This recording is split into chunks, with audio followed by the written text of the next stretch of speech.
The canyon was supposed to be empty. That's what the cowboy, Silas, told himself. Empty of everything but rock, wind, and the ghosts of men who'd tried to tame it. But the silence that evening was wrong. It was a heavy, listening kind of silence, the kind that comes right after a scream.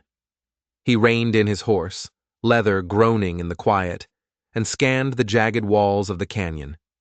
Nothing. Just the slow bleed of sunset painting the rocks in shades of blood and rust. He was about to nudge his horse forward when he heard it. It wasn't a coyote. It wasn't the wind. It was the sound of a child crying. A thin, hopeless sound that cut right through the stone and settled in his gut like a cold knot. Every instinct screamed at him to ride on. Trouble found men like him easily enough without him going out to look for it. But then he heard it again, and this time there were two voices, tangled together in a desperate harmony of fear. He sighed, the dust of a long trail puffing from his lips. He couldn't ignore it. He knew that sound too well. He'd made it himself, a long, long time ago. He turned his horse, following the echo, and found them huddled in the shadow of a monolithic rock. Two small children, a boy and a girl, no older than 5 or 6. Their clothes were rags, their faces smudged with dirt and tears, and their dark eyes were huge and hollow. They were Apache children, and in this part of the country, that was a dangerous thing to be. They clutched each other, shivering, though the air was still warm. When they saw him, they fell silent, their fear turning sharp and suspicious.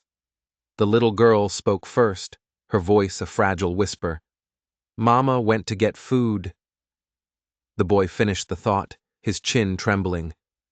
"She didn't come back." Silas felt a familiar ache in his chest, a ghost of a memory he'd spent his whole life trying to outrun.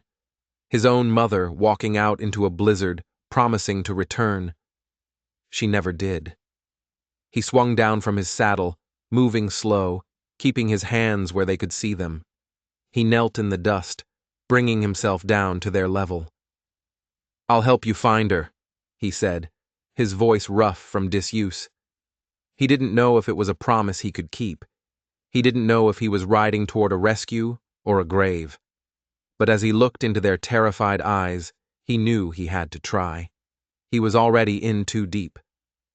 He led them back to his small, isolated cabin, a single room of rough-hewn pine hunkered down against the wind. The children followed on silent, bare feet, their trust as thin as a thread. He built up the fire, the flames pushing back the encroaching darkness, and ladled some warm broth into 2 tin cups. They drank it like starving animals, their eyes never leaving him. He knew he should stay, let them rest. But their silence was louder than any plea. Every time the wind rattled the door, they would jump, their heads snapping toward the sound, their faces a mask of desperate hope. He couldn't stand it. Their hope was a weight he wasn't strong enough to carry. "I'm going back out," he announced, his voice startling them. "I'll find her." He didn't wait for an answer.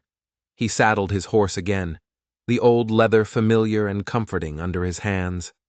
He filled a canteen, grabbed a pouch of dried jerky, and tied his bedroll behind the saddle.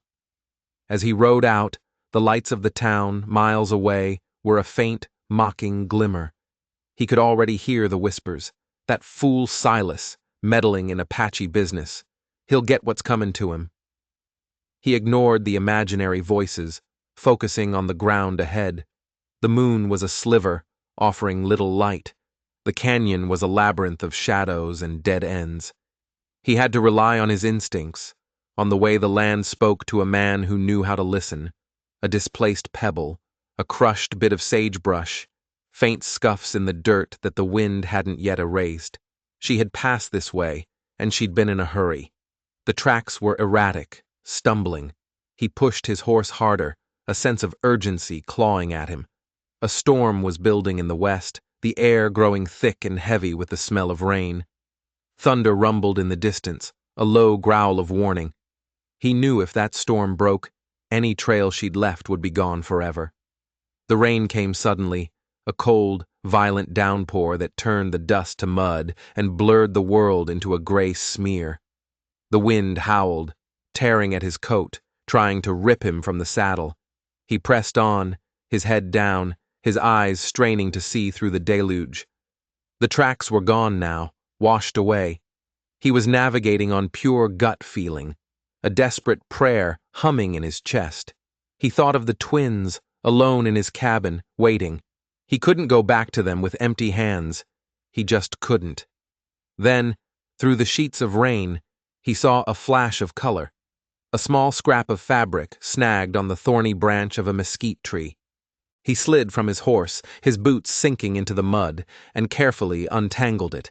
It was a piece of a dress, torn and frayed, the pattern faded. He ran his thumb over the rough weave. It was proof. He wasn't chasing a ghost.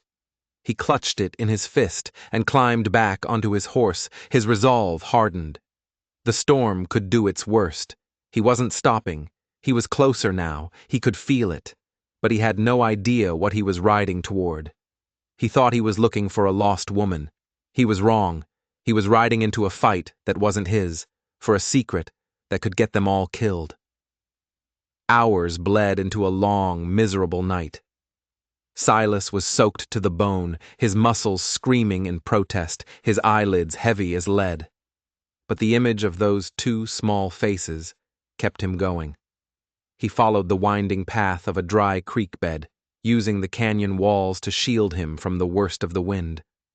The storm was finally starting to let up, the rain softening to a persistent drizzle. The world was eerily quiet, the only sounds the drip of water from rock and the tired plodding of his horse's hooves. He was about to give in, to admit defeat and wait for morning, when he saw it. A dark shape huddled under an overhang of rock, barely visible in the pre-dawn gloom. He dismounted, his legs stiff and clumsy, and approached with caution. It was her, a woman, curled in on herself like a withered leaf. Her skin was stretched taut over her bones, her lips were cracked and blue. Her breath was a faint, shallow whisper, so quiet he almost missed it. One of her arms was outstretched, her fingers digging into the mud, as if she had been trying to crawl just a little bit further. He knelt beside her, his heart pounding. He gently brushed the wet hair from her face. Her eyelids fluttered. They opened just a crack, and for a moment, her dark eyes focused on him. There was no fear in them, just a profound, soul-deep weariness. He leaned in close, his voice a low whisper against the dripping water. "Your children," he said. "They're safe. They're at my cabin." A single tear escaped the corner of her eye and traced a clean path through the grime on her cheek. Her lips moved, forming a silent word. "Thank you." Then he saw the wound on her leg. It was a nasty gash, hidden beneath the hem of her dress. It was deep, inflamed, and crusted with dried blood. But as he examined it closer, a cold chill ran down his spine. The edges of the wound weren't jagged, like she'd fallen on a sharp rock. They were clean, too clean. It looked like it had been made by a knife. This wasn't an accident. She hadn't just gotten lost. She had been running from someone. The realization hit him like a physical blow. The game had just changed. This wasn't a simple rescue anymore. He gathered her into his arms, shocked at how light she was, no heavier than a sack of grain. He lifted her onto his horse, settling her in front of him, cradling her head against his chest. Every step back to the cabin would be a gamble. She was fading fast, and the journey was treacherous. But as he urged his horse forward, a new feeling took root alongside his concern. It was anger, a cold, hard anger. Someone had done this to her. Someone had left her for dead and orphaned her children. And Silas had a feeling this was far from over. The storm had passed, but a different kind of storm was just beginning to gather on the horizon, and his small, quiet cabin was about to become its center. The journey back was a waking nightmare. The woman, Ilara, drifted in and out of consciousness, her breathing ragged. Silas held her tight, his own exhaustion a distant hum beneath the urgent need to get her to safety. When he finally saw the flicker of light from his cabin window, a wave of relief so powerful it almost buckled his knees washed over him. He stumbled through the door, the woman in his arms, and was met by two pairs of wide, terrified eyes. The twins rushed forward, their small hands reaching for their mother, their faces crumpling with fear and relief. "Is she?" the boy, Cale, whispered, unable to finish the sentence. "She's alive," Silas said, his voice strained. "Just weak. She needs rest." He gently laid her on his own narrow cot, the only bed in the cabin. The girl, Lyra, immediately climbed up beside her, stroking her mother's face and whispering to her in their native tongue. Silas set about his work with a grim determination. He boiled water, tore strips from a clean shirt for bandages, and carefully cleaned the wound on her leg. His suspicion was confirmed. It was a knife wound, deliberate and cruel. He worked through the day and into the night, tending to Alara, making sure the children ate, and keeping the fire stoked. A fragile peace settled over the cabin, punctuated by Alara's fevered murmurs and the twins' soft whispers. For the first time in a long time, Silas didn't feel alone, but the feeling was laced with a sharp edge of dread. He was now the guardian of this small, broken family, and whoever had hurt Alara would likely come looking for her. They wouldn't have left a witness alive if they didn't intend to finish the job. Days turned into a week. Alara's fever broke, and the color slowly returned to her cheeks. She began to take sips of broth, her eyes following Silas as he moved about the cabin. She still didn't speak, but a silent understanding was growing between them. He didn't ask questions. He just provided. He chopped wood, hunted for food, and patched the children's worn-out shoes. The twins, seeing their mother getting stronger, began to come out of their shells. Their laughter, at first tentative, then loud and joyful, filled the small space, chasing away the ghosts of solitude that had lived there for so long. Silas found himself smiling at the sound, a strange and unfamiliar feeling. He was getting used to this, too used to it. Then, one afternoon, trouble arrived. It came in the form of his nearest neighbor, a hard-faced man named Jebediah, who lived a few miles down the creek. Jebediah reined in his horse at Silas's fence line, his eyes cold and suspicious as they scanned the cabin. He'd seen the extra smoke from the chimney. He'd come to investigate. "Heard you took in some strays, Silas," Jebediah said, his voice a low drawl laced with contempt. He spat a stream of tobacco juice into the dirt. "You know that's a bad idea. Apaches bring nothing but trouble. Best you send 'em on their way before the wrong people hear about it." It wasn't a suggestion. It was a threat. Silas just stared back at him, his face a granite mask, his hand resting casually near the pistol on his hip. "They're not strays," Silas said, his voice dangerously quiet. "And they're not leaving." Jebediah's eyes narrowed into slits. A flicker of something that looked like recognition crossed his face as he glanced toward the cabin door, where Lyra had briefly peeked out. "Your funeral," he sneered, before yanking his horse's reins and galloping away. Silas watched him go, the dust settling in his wake. The threat was clear. But there was something else in Jebediah's eyes that bothered him. It wasn't just prejudice. It was a cold, calculating look, the look of a man who had a personal stake in this. That night, after the children were asleep, Alara spoke for the first time. Her voice was weak, but clear. "That man," she whispered, her eyes wide with a fear that was more than just a memory. "I've seen him before." Silas felt a chill that had nothing to do with the night air. Jebediah wasn't just a nosy neighbor. He was connected. He was one of them. The men she was running from, and he knew exactly where to find her. The illusion of safety shattered. The cabin was no longer a sanctuary. It was a cage. Silas spent the night awake, rifle across his lap, watching the shadows outside the window, Every gust of wind, every snap of a twig, sent his heart racing. He was a lone man against an unknown number of enemies. He knew they would be back. It was only a matter of when. The next morning, he went to check the well. The water was cloudy, and a foul chemical smell rose from it. Poisoned. It was a message. Get out or die. His blood ran cold. This was a direct escalation. They weren't just trying to scare him anymore. They were trying to kill them all. He hauled bucket after bucket of tainted water out of the well, his mind racing. He had to get them out of there. But where could they go? The town was full of men like Jebediah, and the wilderness was no place for a recovering woman and 2 small children. They were trapped. He returned to the cabin, his face grim. Ilara saw it immediately. "What is it?" she asked, her voice stronger now. "The well," he said, his voice tight. "It's been poisoned." Fear flared in her eyes, but it was quickly replaced by a fierce, protective fire.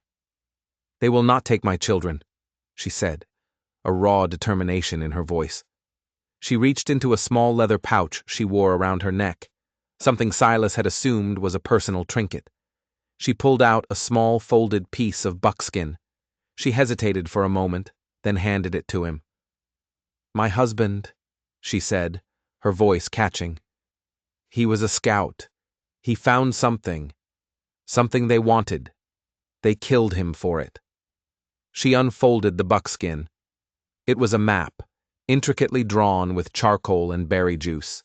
It depicted the surrounding canyons and mountains, but in the center was a symbol he didn't recognize, marking a specific, hidden location. "They think I know where it is," she whispered. "They think I have the map. This is a copy.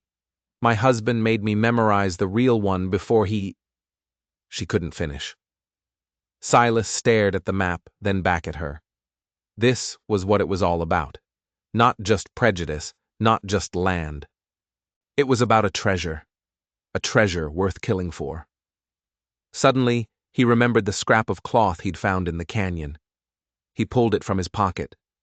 The rain had washed it clean, and now, in the clear light of day, he could see something he'd missed before. Faintly embroidered in one corner was a symbol. It was a stylized bee, intertwined with a cattle brand. He'd seen that brand before. It belonged to the most powerful and ruthless land baron in the territory, Bartholomew Thorne, a man who was known for taking what he wanted by any means necessary. Jebediah wasn't just a neighbor. He worked for Thorne, and the story got even darker, because Silas recognized that symbol for another reason. It was the same brand that had been on the wagon that had carried his own family away all those years ago, the one his father had tried to fight, the one his mother had disappeared in. It wasn't a blizzard that took her. It was them. His past and his present had just collided with the force of a train. This wasn't just Ilara's fight anymore. It had been his fight all along. He just hadn't known it. The knowledge settled in Silas's bones, cold and heavy as a tombstone. For 20 years, he'd believed a lie. He'd told himself his mother was lost to the snow, a tragic accident. It was a cleaner, simpler grief. The truth was uglier. She had been taken, murdered most likely, along with his father, by the men who worked for Bartholomew Thorne. And now, those same men were hunting the woman and children under his roof. It wasn't a coincidence. It was a cycle of violence, and he was standing right in its path. "Thorne," Silas said, the name tasting like ash in his mouth. Ilara's eyes widened. She knew the name. Everyone in the territory knew it. Thorne owned the biggest ranch, the most land, and half the politicians in the state capital. He was a king in all but name, and his rule was absolute and brutal. His men, they attacked our village, Ilara explained, her voice gaining strength from her anger. They said we were on his land. They were looking for this. She pointed to the map. "My people have known of this place for generations, a silver deposit. We never touched it. It is sacred ground. But they don't care about sacred things. They only care about greed." Now it all made sense. The knife wound, Jebediah's threats, the poisoned well. Thorn wanted that silver, and he would eliminate anyone who stood in his way. Alara and her children were loose ends, and now, so was he. He had two choices. He could run, take the family, and disappear into the wilderness, and spend the rest of his life looking over his shoulder. Or he could stay and fight. For a man who had spent his entire adult life running from his past, the choice was surprisingly easy. He wasn't that scared boy anymore. He was a man with a rifle, a reason, and a rage that had been simmering for 2 decades. "We're not running," he said, his voice a low growl. "We're going to end this. Right here." He knew he couldn't do it alone. He needed help. There was only one person he could possibly turn to, Sheriff Brody in the nearby town of Redemption. Brody was a weary, aging lawman who generally tried to stay out of Thorn's way, but Silas knew he had a core of decency buried under years of compromise. It was a long shot, but it was the only one he had. "Stay here," he told Alara. "Barricade the door. Don't open it for anyone but me." He handed her a second pistol. "You know how to use this?" She nodded, her grip on the weapon firm and steady. He looked at the twins, their small faces filled with a fear they were trying to hide. He knelt down. "I'll be back," he promised. "Everything is going to be all right." He hoped it wasn't a lie. He rode for redemption like a man possessed, pushing his horse to its limit. He didn't ride the main road. He stuck to the gullies and ridges, knowing that Thorn's men, knowing Jebediah, could be watching. When he reached the town, he didn't go straight to the sheriff's office. He tethered his horse behind the saloon and slipped through the back alleys, his senses on high alert. The town felt different, tense. Men he didn't recognize stood on street corners, their eyes hard and watchful. Thorn was tightening his grip. He found Sheriff Brody in his office, staring into a cold cup of coffee. The sheriff looked up as Silas entered, his expression weary. "Silas," he said, his voice flat. "I had a feeling I'd be seeing you. Jebediah was just in here, spun some story about you harboring Apache hostiles." "He's lying," Silas said, closing the door behind him. "He works for Thorn. They're after the woman I took in.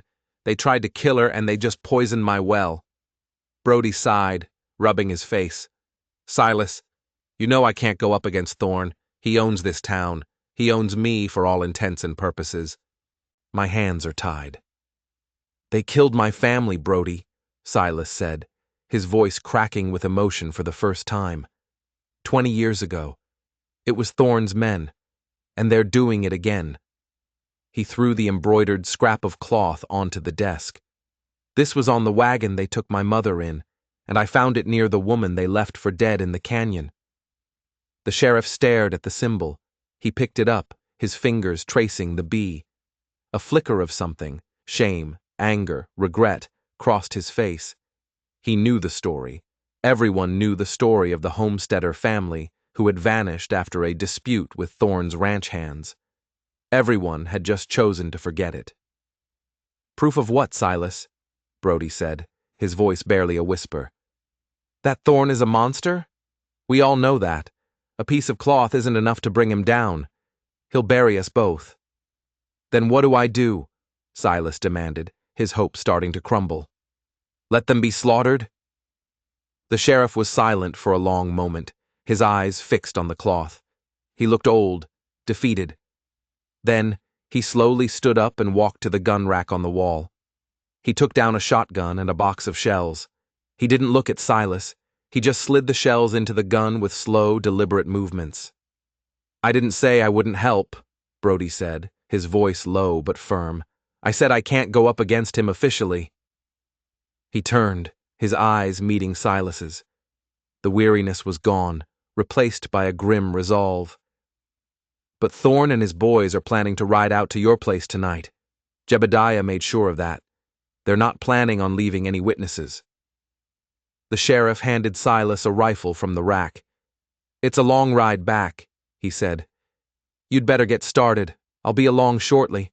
I just have to deputize a few folks who owe me a favor, and who hate Thorn more than they fear him." Silas took the rifle, his heart pounding with a mixture of terror and hope. It wasn't an army, but it was a chance.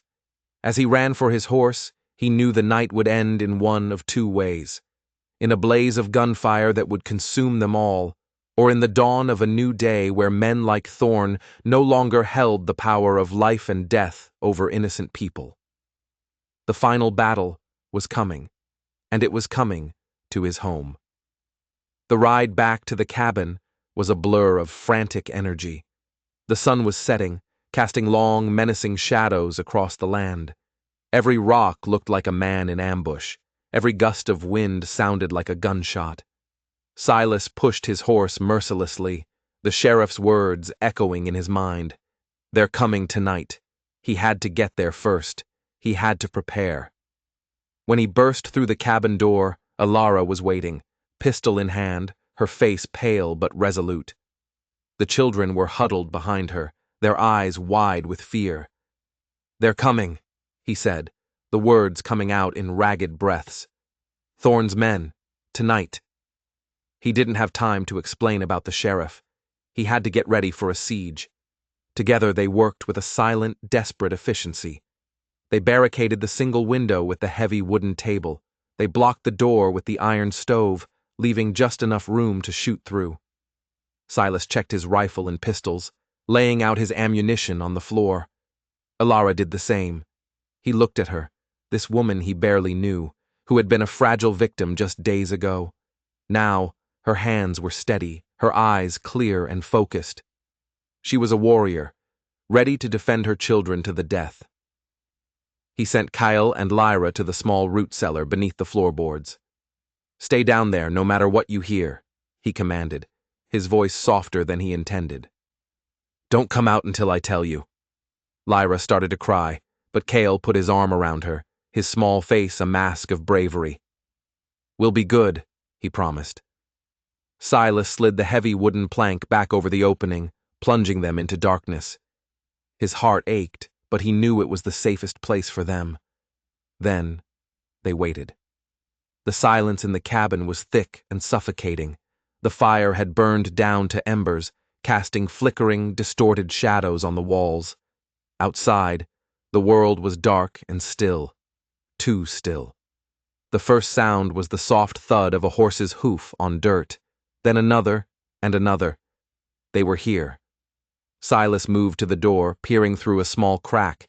He could see them in the moonlight, at least a dozen riders, spreading out to surround the cabin.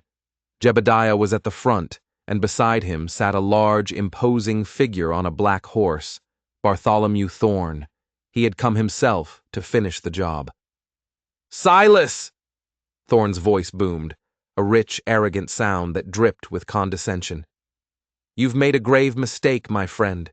You're harboring a thief and squatters on my land. Send the woman out, and I might let you live." Silas's hand tightened on his rifle. "This isn't your land, Thorn, and she's no thief." Thorn chuckled, a low, ugly sound. "This is all my land, you fool. Everything you can see, and everything buried beneath it. I gave you a chance. Now, you'll pay the price." He raised his hand, and the night exploded in a deafening roar of gunfire. Bullets splintered the wooden walls of the cabin, punching holes through the logs, sending shards of wood flying. Silas and Alara dropped to the floor, the air thick with the smell of gunpowder. They returned fire, shooting through the gaps in the door and the window. It was a hopeless fight, 2 guns against a dozen, but they would not give up. They fired and reloaded, their movements a frantic, desperate dance. A bullet grazed Silas's arm, a hot, searing pain. He ignored it. He was fighting for more than his life. He was fighting for his past, for his future, for the family he had just found. One of Thorn's men screamed and fell from his horse. A small victory, but it was quickly swallowed by the onslaught. The front door began to splinter under the barrage. They wouldn't be able to hold them off for much longer. They were going to break through. They were all going to die. Just as a heavy log crashed against the door, threatening to break it from its hinges, a new sound cut through the chaos. A shotgun blast from the darkness behind Thorn's men. Then another, and another. Gunfire erupted from the rocks and trees surrounding the clearing. It was Sheriff Brody. He had come. And he hadn't come alone. Thorne's men, caught in a crossfire, panicked. Their organized attack dissolved into chaos. Horses reared, men shouted in confusion, and several of them broke and fled into the night. Thorne, his face a mask of disbelief and rage, roared at them to stand their ground, but it was too late. His posse was disintegrating. In the confusion, Silas saw his chance. He kicked the stove away from the door and burst out into the night, rifle blazing. He had one target, Thorne, the man who had destroyed his life. He ran straight for him, ignoring the chaos around him. Thorne saw him coming and drew his pistol, his face contorted in a furious snarl. They fired at the same time. Silas felt a massive impact in his chest, as if he'd been kicked by a mule. The world tilted, the stars blurring into streaks of light. He fell to his knees, his rifle slipping from his grasp. He looked up and saw Thorne still on his horse, a look of triumph on his face. But the look quickly faded, replaced by one of surprise. A dark stain was spreading across the front of Thorne's expensive coat. He swayed in the saddle, his pistol fell from his hand, and he tumbled to the ground with a heavy thud. Silas had been hit, but his own shot had found its mark. He collapsed onto the dirt, the world going dark at the edges. The last thing he heard was Alara screaming his name. Consciousness returned in slow, painful waves. The first thing Silas was aware of was a soft light, the smell of wood smoke and herbs, and a gentle hand on his forehead. He opened his eyes. He was lying on his cot in his cabin. The morning sun was streaming through the open doorway. Alara was sitting beside him, her face etched with worry, but her eyes held a profound relief. The twins, Cale and Lyra, were peeking at him from the foot of the bed, their expressions a mixture of fear and hope. "You're awake," Alara whispered, a tear tracing a path down her cheek. Silas tried to sit up, but a sharp, stabbing pain in his shoulder forced him back down. He looked down and saw a thick bandage wrapped around his chest and shoulder. "What?" he croaked, his throat dry. "You were shot," she said simply. "The bullet went clean through. You were lucky." She dabbed his forehead with a cool, damp cloth. "Sheriff Brody is here. He and his men, they took care of everything." As if summoned, the sheriff appeared in the doorway, his hat in his hands. He looked tired, but he managed a small smile. "Good to see you back with us, son," he said. "Thorne is dead. Most of his men were either killed or captured. Jebediah is in my jail, and he's singing like a canary. It's all over. The reign of Bartholomew Thorne is finished." Silas let out a breath he didn't realize he'd been holding. It was over. The fight that had defined his past and almost ended his future was finally done.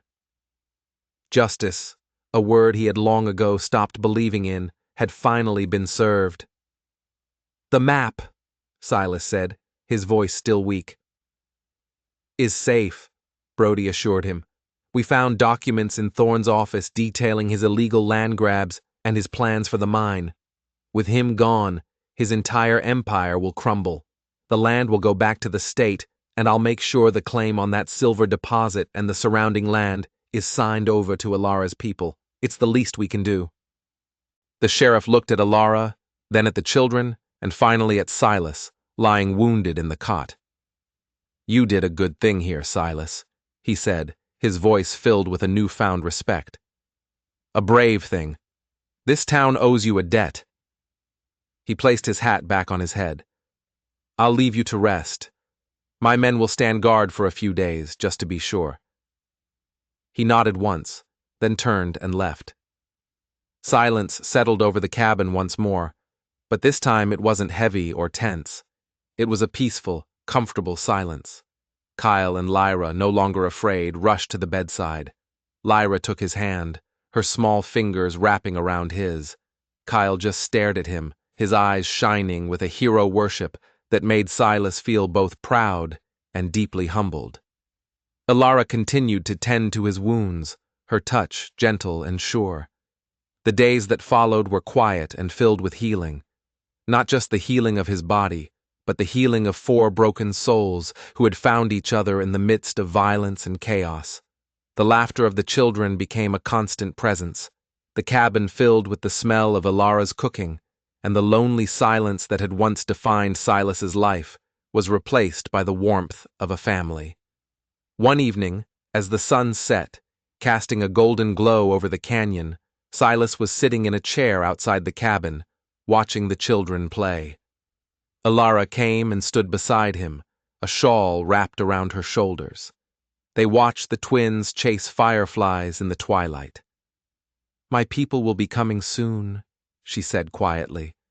"News travels fast. They will want me and the children to return to them." Silas's heart clenched. He had known this moment would come. They had their own life, their own people.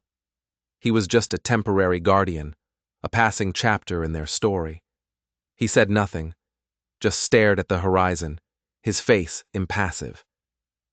"But," she continued, her voice soft, "this place, this cabin, it feels more like home than anywhere I have been since I was a child." She turned to look at him, her dark eyes searching his.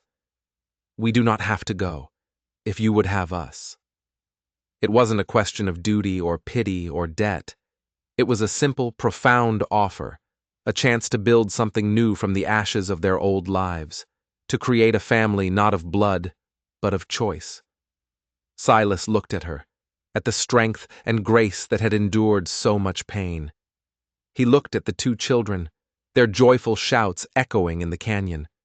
He thought of the long, empty years he had spent alone, haunted by ghosts, and he knew, with a certainty that settled deep in his soul, that his wandering was over.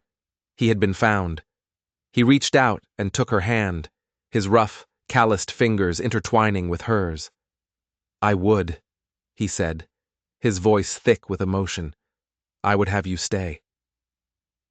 A smile, brilliant and beautiful, lit up her face. The children, seeing their mother happy, ran to them, throwing their arms around both of them in a tangle of limbs and laughter. For the first time, the cowboy who had lost everything was surrounded by a love he never thought he would find. The past was not forgotten, but its wounds were finally beginning to heal. In the heart of that lonely canyon, under a sky full of stars, a new family was born, stronger than any storm. If you enjoyed this story of redemption and finding family in the most unexpected of places, hit that like button and don't forget to subscribe for more tales of the Old West.